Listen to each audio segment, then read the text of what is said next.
Hello, this is Colin Liddell, and this is the Shortpod, a brief and succinct podcast commenting on the events and issues of the day. And today it is the 28th of May, 2020. Now, to begin, I'm going to read a brief section of an article from the Financial Times. The article is entitled, UK Suffers Highest Death Rate from Coronavirus. The UK has suffered the highest rate of deaths from the coronavirus pandemic among countries that produce comparable data, according to excess mortality figures.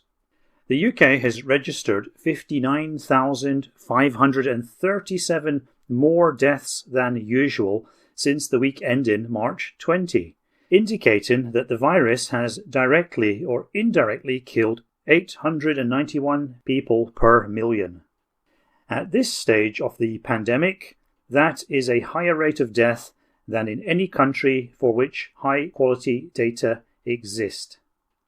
The absolute number of excess deaths in the UK is also the highest in Europe and second only to the US in global terms. End of quote.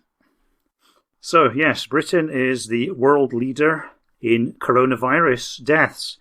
And all of that is despite the wonderful heroes of the NHS.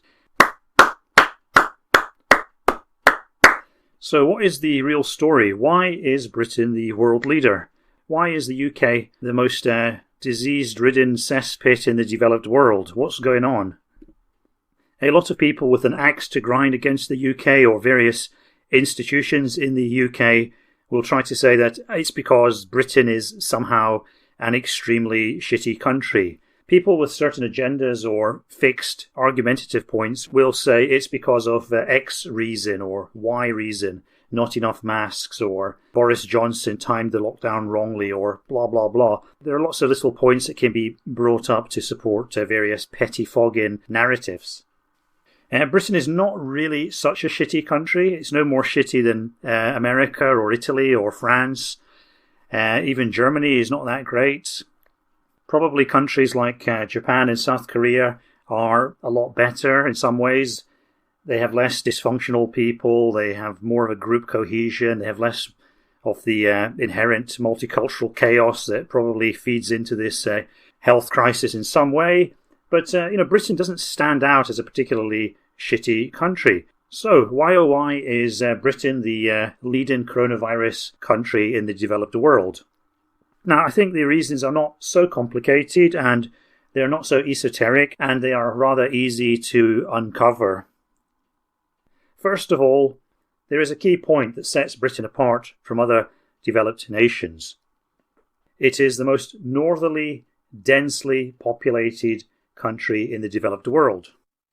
Countries like Korea, Japan, Germany, Holland, Italy are also very densely populated, but those countries are in general much further south than the UK.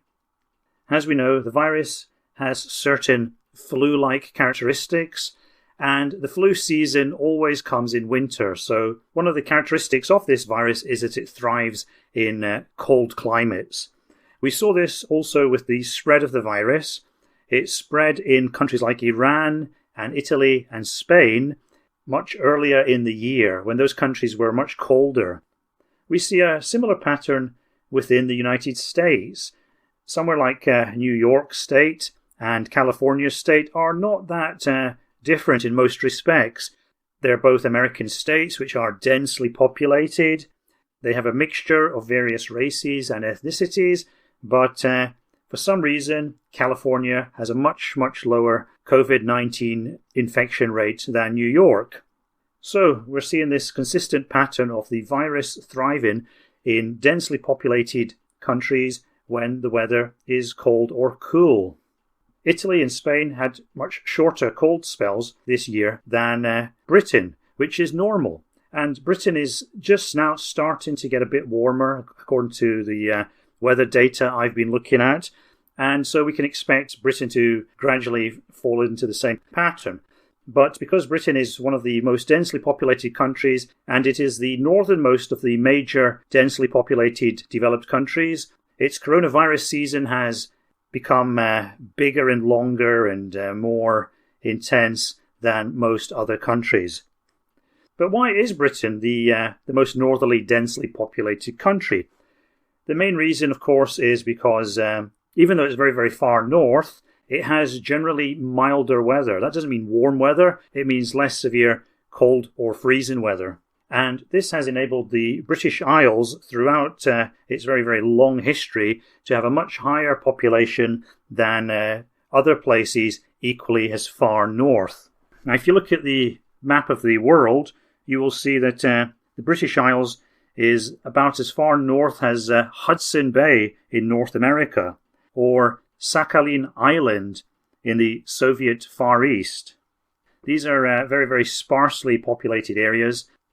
The UK, by contrast, has benefited from the Mexican Gulf Stream, which comes up from the Gulf of Mexico all the way to northwest Europe and allows the areas along the sea coast of Europe to have much higher populations than they otherwise would have been capable of. In fact, this is also the same reason why Britain is particularly famous for stone circles. Stone circles are an artifact of the Neolithic period, and large structures like Stonehenge and the various other stone circles scattered throughout the United Kingdom could only be constructed in that period by a relatively large population.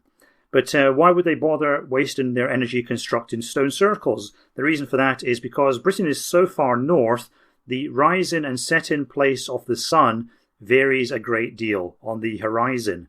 And so it's commonly believed that a lot of these stone circles were set up so that the people who controlled society in those days would be able to measure, judge, and predict the various days and seasons of the year. So that's why Britain is the foremost site of stone circles in the world. And it is also the same reason why Britain has a particularly high coronavirus count.